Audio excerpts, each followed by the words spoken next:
Well, it's been 8 months since President Donald Trump's first Secretary of Defense, Jim Mattis, handed in his resignation, and the retired four-star general has written his first book.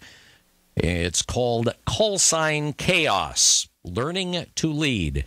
And it is not, as the title might suggest, a tell-all expose of Mattis's tenure at the helm of the Pentagon with Trump as commander-in-chief. As a matter of fact, Mattis says that he doesn't write about sitting presidents. Actually, he only mentions President Trump 4 times, and it's all in the prologue's first 2 pages, each instance taking place prior to the president taking office. That said, some people are saying he's implying criticism, in particular after a article written by Mattis appeared in yesterday's Wall Street Journal. To talk about that this morning, he is Dr. Nathaniel Cogley joining us on the wake-up call this morning.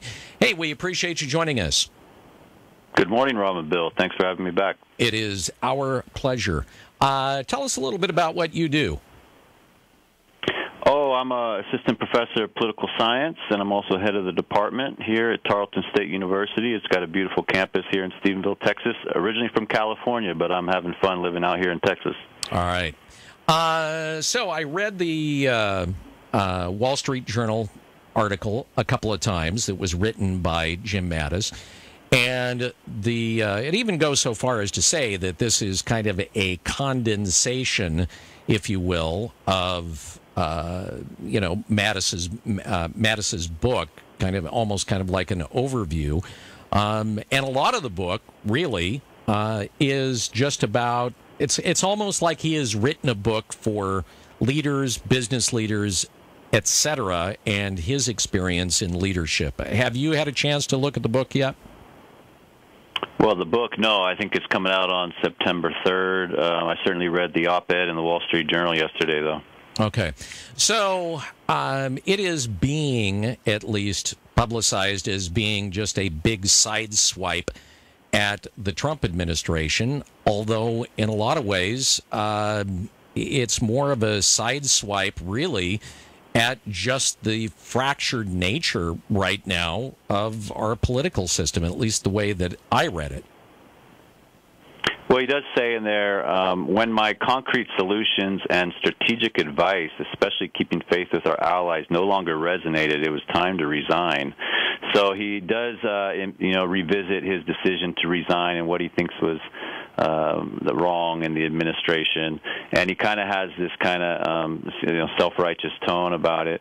I think there's, on some level, a genuine disagreement here just about foreign policy, and a lot of smart people disagree about foreign policy, and General Mattis certainly emphasizes that we need strong allies to balance out against Russia, China. Also, Trump's decision to withdraw troops from the Syrian civil war was something that really provoked his resignation and was a difference he had. But I think a lot of this is, it shouldn't be an issue. Trump's been talking about renegotiating deals with allies for 30 years. I mean, this is one of the pillars of his campaign, that a lot of countries are getting free security with our military bases over there. They should contribute. Also that they're getting over with us on trade. And it shouldn't be any surprise to a Secretary of Defense that when he disagrees with the Commander-in-Chief just might get his way. So while I think there's a genuine, honest debate here that General Mattis has, he shouldn't have been surprised when he joined the Trump administration that it was going to be the Trump foreign policy, not the Mattis foreign policy. Right. The other thing that he did really focus on, though, was tribalism, in particular the fractured nature of our political system right now. And in a lot of ways, he hit it right on the head. Well, he did. He does say what's the word? Polemicist. Mm-hmm. And he does seem to emphasize that, and he does seem to implicitly blame Trump for some of the polarization. I'm sure President Trump would hit back and say, no, he's trying to unite, and he's got a media that's out to get him and an opposing party that's out to get him. So there's different interpretations about where the division in American politics come from. It does seem to be that Mattis is implying some of it comes from President Trump himself. But really, it's our electoral rules that really encourage these two large coalitions to form and to engage in very long negative campaigning. We've seen it before, and of course we're exceptionally polarized right now, unfortunately. Well, and kind of, intersecting with that is that every 2 years where you have the House up for grabs, it's like we're in a constant political cycle. It never ends. Yeah, exactly. I mean, we keep going. 2 years is relatively close, and we have these long primary processes that precede the general election. Some countries are able to pull off their election in a couple months, but yeah, we certainly draw it out, and it's almost like they never stop campaigning. They're officially campaigning, or they're positioning themselves for the next campaign. And of course, that's the rules that we put in place.